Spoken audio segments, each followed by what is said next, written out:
रहेंगे। बाबर आजम के फैंस के लिए एक और बुरी खबर। For the very first time 8 से 10 सालों बाद बाबर आजम T20 इंटरनेशनल की बैटिंग रैंकिंग में टॉप 10 से बाहर हो गया।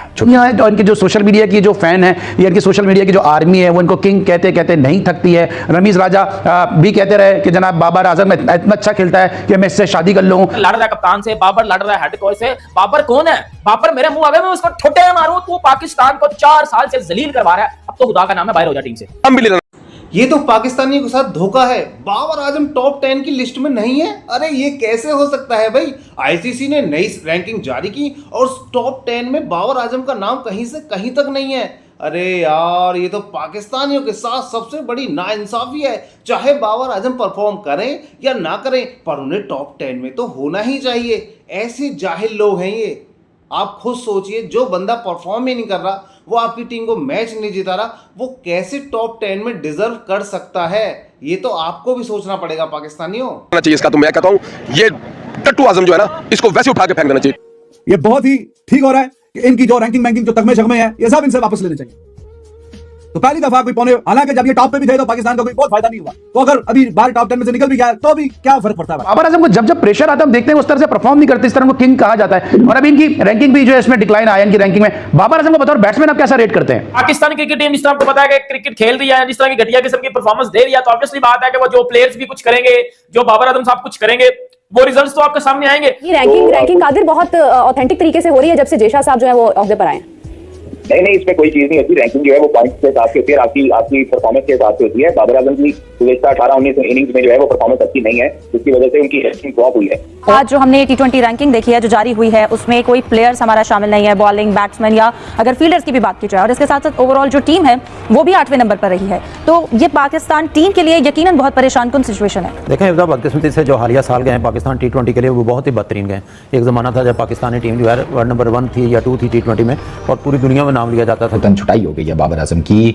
बाबर आजम का T20 इंटरनेशनल में बैटिंग में नया रैंक है 12, 3 दर्जे वो नीचे गिरे हैं, 3 पोजीशंस। आईसीसी ने हाल ही में नई रैंकिंग जारी की है, जिसमें पाकिस्तान के सो कॉल्ड, जी हाँ, so called king Babar Azam top 10 की लिस्ट से बाहर हो गए हैं, जिसके बाद से ही पूरे पाकिस्तान में भूचाल मच चुका है। कोई भी यकीन करने को तैयार नहीं है कि बाबर आजम को कैसे आपने टॉप 10 से बाहर कर दिया। अरे भाई, उनकी परफॉर्मेंस देखिए, पिछला साल देखिए, उससे पहले का साल देखिए, उन्होंने लास्ट टाइम कब शतक लगाया था, कब उन्होंने 50 लगाया था, आप खुद बताइए। तो वो कैसे डिजर्व करते हैं, किस तरह से डिजर्व करते हैं कि वो टॉप 10 रैंकिंग में बने रहें? तो उन्हें काफ़ी ज़्यादा प्रेज़ किया जाता था, अप्रिशिएट किया जाता था कि बाबर आजम असली किंग हैं। हालांकि अब विराट कोहली रिटायरमेंट ले चुके हैं और अब उनके लिए तो वही बचे हैं, क्योंकि विराट कोहली अब दोबारा लौटकर नहीं आने वाले। और शायद हो सकता है विराट कोहली के रिटायरमेंट के 1 साल बाद बाबर आजम को भी अपनी परफॉर्मेंस की वजह से रिटायरमेंट अनाउंस करना पड़े, या फिर हो सकता है कि उन्हें टीम से ही बाहर का रास्ता दिखाया जाए। क्योंकि जैसा उनका हालिया प्रदर्शन चल रहा है, मुझे नहीं लगता कि वो टीम में जगह भी डिज़र्व करते हैं। अगर वो इंडिया में होते तो अब तक पता नहीं कितनी बार बाहर हो चुके होते, घरेलू क्रिकेट खेल रहे होते।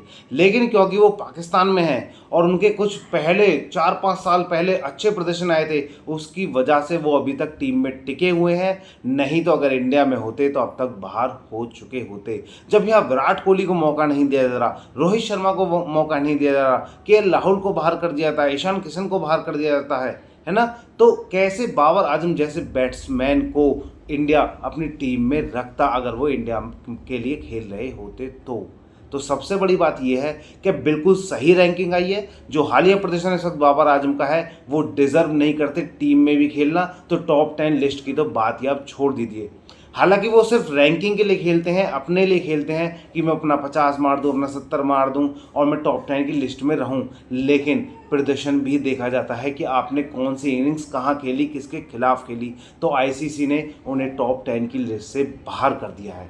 तो आपको कैसा लगा बाबर आजम का लिस्ट से बाहर होना? आप भी जल्दी कमेंट बॉक्स में बताएं। और अगर अभी तक आपने चैनल को लाइक, नीचे गिरे हैं 12 पर आकर गिरे हैं 13वें नंबर के ऊपर। उन्हीं के साथी, उन्हीं के हमदम, उन्हीं को अपना कप्ताना मेरी जानना मानने वाले मोहम्मद रिजवान हैं। तो करण अर्जुन यहाँ पर भी साथी हैं। बाबर, ना रिजवान और ना ही नसीम शाह। जी हाँ, पाकिस्तान के T20 वर्ल्ड कप 2026 के प्लान से इनको माइनस कर दिया गया है। नहीं रहना चाहिए, हमें ये कबूल नहीं है, ये नालायक आजम है और ये वर्ल्ड कप में भी हमारा नाम डुबोएगा। जो ये दिन देखना पड़ रहा है कि आईसीसी रैंकिंग है ना, उसमें टॉप 10 में पाकिस्तानी ना बैटर और ना बॉलर आ रहा है। वो आईसीसी रैंकिंग्स जो हमारा मान हुआ करती थी, world number 1 Babar Azam ICC ranking में ये वो, और उस पर प्रमोशनें होती थी, पेड कंपेनें चलाई जाती थी। आज उस गुब्बारे से भी हवा निकाल के रख दी है आईसीसी ने। मोहम्मद रिजवान 7 दर्जे तरक्की के बाद काफी ज्यादा स्लिप हो गए। अगर बैटर्स की रैंकिंग की बात करें, वो आज बाबर आजम 3 दर्जे तनज़्ज़ुली के बाद टॉप 10 की फहरिस्त से खारिज हो गए हैं। उसकी वजह यह है कि वो लगातार 2 सीरीज में, यानी कि आखिरी 8 T20 इंटरनेशनल मैचेस में पाकिस्तान की नुमाइंदगी नहीं कर सके, जिसकी वजह से उनके पॉइंट्स कट रहे हैं बदस्तूर। और अब वो 2775 दिन के बाद, 2775 डेज के बाद टॉप 10 की फहरिस्त से खारिज हुए हैं। आखिरी बार अक्टूबर 2017 में वो टॉप 10 से बाहर थे। तो पाकिस्तान की T20 की टीम बहुत मजबूत है, लेकिन फिर ऐसे भी दिन आए हैं जो आप खुद बता रही हैं कि मोहम्मद रिजवान और बाबर आजम जो है अमूमन जो है टॉप 10 में कम शामिल होते थे, वो क्योंकि ना सिर्फ जो है वो टेस्ट टीम से T20 की टीम से बाहर हुए, बल्कि रैंकिंग में भी टॉप 10 से निकल गए। उनके अलावा तो पहले भी कोई नहीं था। फखर जमा किसी ज़माने में होते थे, कुछ अर्सा शाहीन अफरीदी बॉलिंग में रहे T20 में, अब वो भी बहुत पीछे चले गए हैं। ज़्यादातर प्लेयर्स की तनज़्ज़ुली हुई है। हाल अच्छा, टेस्ट क्रिकेट में बाबर आजम ऑलरेडी 21वें नंबर पर है और ओडीआई क्रिकेट में वो राइट एट द टॉप हैं, पहले 2 में सेकंड नंबर के ऊपर। ठीक है, बाबर आजम की ये जो गिरान मजीद हुई है, इसमें डेफिनेटली उनकी जो रीसेंट T20 इंटरनेशनल में परफॉर्मेंसेज हैं उनका बड़ा अमल दखल है। स्कोर्स कोई नहीं खास हो रहे बाबर आजम से। पाकिस्तान सुपर लीग में भी बाबर आजम के सिर्फ 288 रन हैं, जिसमें 36 की बैटिंग एवरेज है, 36 की स्ट्राइक रेट 128 का।